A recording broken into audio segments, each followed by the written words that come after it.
Welcome to April 28. Today we will be reading from Numbers 1, Psalms 118, 1 Kings 14, and Luke 21 verses 1 through 19. Our word for today comes from Luke 21. This is verses 10 and 11, English Standard Version. Then he said to them, "Nation will rise against nation, and kingdom against kingdom. There will be great earthquakes, and in various places famines and pestilences, and there will be terrors and great signs from heaven." Jesus lists things that will take place before the end of this age. Warfare between nations, great earthquakes, famines, diseases, and plagues. And then he says, there will be terrors and great signs from heaven. Terrors and great signs from heaven are in addition to the previously listed events. Terrors is the Greek word phobitron. This word literally means scary things, and it's only used once in the entire Bible, right here in this statement from Jesus. In ancient Greek literature, phobitron referred to monsters. Think about this. Monsters and mega wonders will come from the sky. We've had worldwide wars before, and there will be more. And fairly recently, we had worldwide disease called COVID, and there will be more. We've seen an increase in large earthquakes all around the world. I used to track them, but then I just lost count because there were too many of them. There is an increase in earthquakes going on all over the world, and they're becoming more and more powerful and common. Now, what about the monsters? In the past few years, aliens and UFOs have moved from fantasy into the halls of our government and into the mainstream news and in conversation. It's no longer something that we just put off to kind of a weird, maybe we talk about it, maybe we believe it. No, it seems like the world is at a place now where they are convinced the aliens and UFOs exist. And the question is no longer whether they exist, but what are their intentions and where are they coming from? As students and believers of the Bible, we know that these things are demonic in both nature and intention. They are monsters, and though they come with mega wonders from the sky, their intention is to deceive and destroy. What do we do as followers of Jesus? Our mission hasn't changed, and it will not change until Christ returns. Wars, plagues, disasters, and monsters don't affect our role as kingdom agents. The end is coming. And these are all symptoms. These are all things we've seen and will see more of.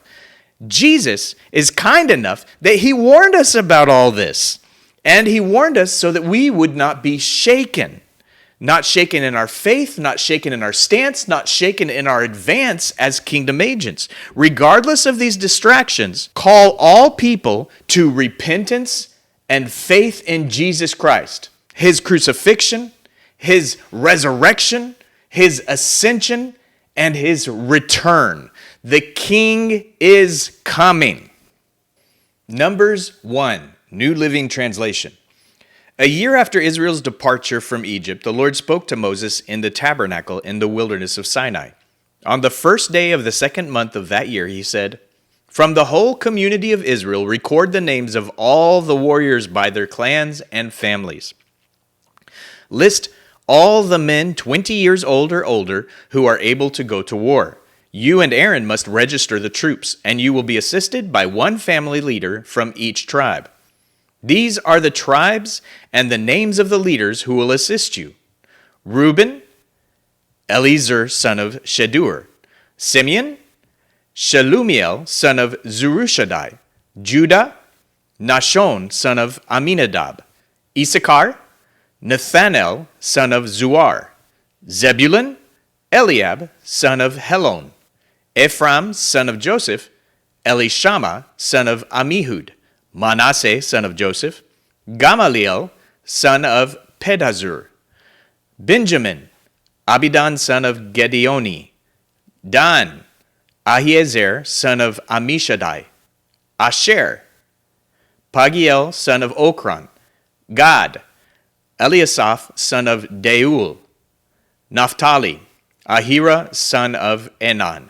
These are the chosen leaders of the community, the leaders of their ancestral tribes, the heads of the clans of Israel.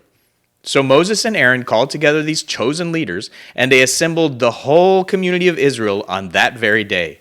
All the people were registered according to their ancestry by their clans and families. The men of Israel, who were 20 years old or older, were listed one by one, just as the Lord had commanded Moses. So Moses recorded their names in the wilderness of Sinai. This is the number of men 20 years old or older who were able to go to war, as their names were listed in the records of their clans and families. Reuben, Jacob's oldest son, 46,500. Simeon, 59,300. Gad, 45,650. Judah, 74,600. Issachar, 54,400. Zebulun, 57,400. Ephraim, son of Joseph, 40,500. Manasseh, son of Joseph, 32,200. Benjamin, 35,400. Dan, 62,700. Asher, 41,500. Naphtali, 53,400. These were the men registered by Moses and Aaron and the 12 leaders of Israel, all listed according to their ancestral descent. They were registered by families, all the men of Israel who were 20 years old or older and able to go to war. The total number was 603,550. But this total did not include the Levites, for the Lord had said to Moses, "Do not include the tribe of Levi in the registration. Do not count them with the rest of the Israelites. Put the Levites in charge of the tabernacle of the covenant, along with all its furnishings and equipment. They must carry the tabernacle and all its furnishings as you travel, and they must take care of it and camp around it. Whenever it is time for the tabernacle to move, the Levites will take it down, and when it is time to stop, they will set it up again. But any unauthorized person who goes too near the tabernacle must be put to death. Each tribe of Israel will camp in a designated area with its own family banner. But the Levites will camp around the tabernacle of the covenant to protect the community of Israel from the Lord's anger. The Levites are responsible to stand guard around the tabernacle." So the Israelites did everything just as the Lord had commanded Moses. Psalms 118. Give thanks to the Lord, for he is good. His faithful love endures forever. Let all Israel repeat, his faithful love endures forever. Let Aaron's descendants, the priests, repeat, his faithful love endures forever. Let all who fear the Lord repeat, his faithful love endures forever. In my distress I prayed to the Lord, and the Lord answered me and set me free. The Lord is for me, so I will have no fear. What can mere people do to me? Yes, the Lord is for me. He will help me. I will look in triumph on those who hate me. It is better to take refuge in the Lord than to trust in people. It is better to take refuge in the Lord than to trust in princes. Though hostile nations surround me, I destroyed them all with the authority of the Lord. Yes, they surrounded and attacked me, but I destroyed them all with the authority of the Lord. They swarmed around me like bees. They blazed against me like a crackling fire, but I destroyed them all with the authority of the Lord. My enemies did their best to kill me, but the Lord rescued me. The Lord is my strength and my song. He has given me victory. Songs of joy and victory are sung in the camp of the godly. The strong right arm of the Lord has done glorious things. The strong right arm of the Lord is raised in triumph. The strong right arm of the Lord has done glorious things. I will not die. Instead, I will live to tell what the Lord has done. The Lord has punished me severely, but he did not let me die. Open for me the gates where the righteous enter, and I will go in and thank the Lord. These gates lead to the presence of the Lord, and the godly enter there. I thank you for answering my prayer and giving me victory. The stone that the builders rejected has now become the cornerstone. This is the Lord's doing, and it is wonderful to see. This is the day the Lord has made. We will rejoice and be glad in it. Please, Lord, please save us. Please, Lord, Please give us success. Bless the one who comes in the name of the Lord. We bless you from the house of the Lord. The Lord is God shining upon us. Take the sacrifice and bind it with cords on the altar. You are my God, and I will praise you. You are my God, and I will exalt you. Give thanks to the Lord, for he is good. His faithful love endures forever. 1 Kings 14. At that time, Jeroboam's son Abijah became very sick. So Jeroboam told his wife, "Disguise yourself so that no one will recognize you as my wife. Then go to the prophet Ahijah at Shiloh, the man who told me I would become king. Take him a gift of 10 loaves of bread, some cakes, and a jar of honey, and ask him what will happen to the boy." So Jeroboam's wife went to Ahijah's home at Shiloh. He was an old man now and could no longer see. But the Lord had told Ahijah, "Jeroboam's wife will come here, pretending to be someone else. She will ask you about her son, for he is very sick. Give her the answer I give you." So, when Ahijah heard her footsteps at the door, he called out, "Come in, wife of Jeroboam. Why are you pretending to be someone else?" Then he told her, "I have bad news for you. Give your husband Jeroboam this message from the Lord, the God of Israel. I promoted you from the ranks of the common people and made you ruler over my people Israel. I ripped the kingdom away from the family of David and gave it to you. But you have not been like my servant David, who obeyed my commands and followed me with all his heart and always did whatever I wanted. You have done more evil than all who lived before you. You have made other gods for yourself and have made me furious with your gold calves. And since you have turned your back on me, I will bring disaster on your dynasty and will destroy every one of your male descendants, slave and free alike, anywhere in Israel. I will burn up your royal dynasty as one burns up trash until it is gone. The members of Jeroboam's family who die in the city will be eaten by dogs, and those who die in the field will be eaten by vultures. I, the Lord, have spoken."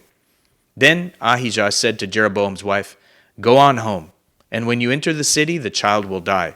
All Israel will mourn for him and bury him. He is the only member of your family who will have a proper burial, for this child is the only good thing that the Lord, the God of Israel, sees in the entire family of Jeroboam. In addition, the Lord will raise up a king over Israel who will destroy the family of Jeroboam. This will happen today, even now. Then the Lord will shake Israel like a reed whipped about in a stream. He will uproot the people of Israel from this good land that he gave their ancestors and will scatter them beyond the Euphrates River. For they have angered the Lord with the Asherah poles they have set up for worship. He will abandon Israel because Jeroboam sinned and made Israel sin along with him." So Jeroboam's wife returned to Tirzah, and the child died just as she walked through the door of her home.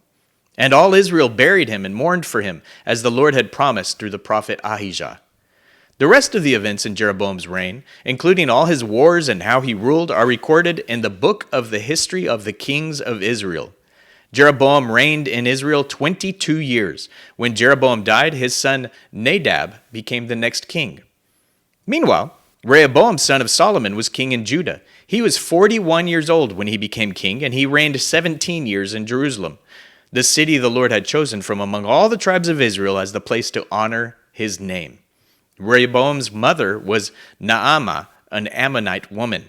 During Rehoboam's reign, the people of Judah did what was evil in the Lord's sight, provoking his anger with their sin, for it was even worse than that of their ancestors. For they also built for themselves pagan shrines and set up sacred pillars and Asherah poles on every high hill and under every green tree. There were even male and female shrine prostitutes throughout the land. The people imitated the detestable practices of the pagan nations the Lord had driven from the land ahead of the Israelites. In the 5th year of King Rehoboam's reign, King Shishak of Egypt came up and attacked Jerusalem. He ransacked the treasuries of the Lord's temple and the royal palace. He stole everything, including all the gold shields Solomon had made. King Rehoboam later replaced them with bronze shields as substitutes, and he entrusted them to the care of the commanders of the guard who protected the entrance to the royal palace. Whenever the king went to the temple of the Lord, the guards would also take the shields and then return them to the guard room. The rest of the events in Rehoboam's reign and everything he did are recorded in the book of the history of the kings of Judah. There was constant war between Rehoboam and Jeroboam. When Rehoboam died, he was buried among his ancestors in the city of David. His mother was Naamah, an Ammonite woman. Then his son Abijam became the next king.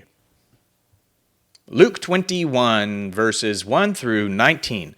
While Jesus was in the temple, he watched the rich people dropping their gifts in the collection box. Then a poor woman came by and dropped in 2 small coins. "I tell you the truth," Jesus said. "This poor widow has given more than all the rest of them, for they have given a tiny part of their surplus, but she, poor as she is, has given everything she has." Some of the disciples began talking about the majestic stonework of the temple and the memorial decorations on the walls. But Jesus said, "The time is coming when all these things will be completely demolished. Not one stone will be left on top of another." "Teacher," they asked, "when will all this happen? What sign will show us that these things are about to take place?" He replied, "Don't let anyone mislead you. For many will come in my name, claiming I am the Messiah, and saying, 'The time has come,' but don't believe them. And when you hear of wars and insurrections, don't panic. Yes, these things must take place first, but the end won't follow immediately." Then he added, "Nation will go to war against nation, and kingdom against kingdom. There will be great earthquakes, and there will be famines and plagues in many lands, and there will be terrifying things and great miraculous signs from heaven. But before all this occurs, there will be a time of great persecution. You will be dragged into synagogues and prisons, and you will stand trial before kings and governors because you are my followers. But this will be your opportunity to tell them about me. So don't worry in advance about how to answer the charges against you.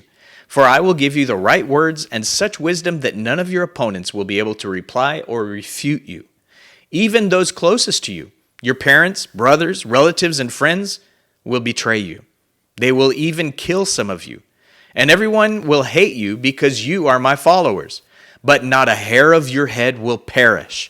By standing firm, you will win your souls."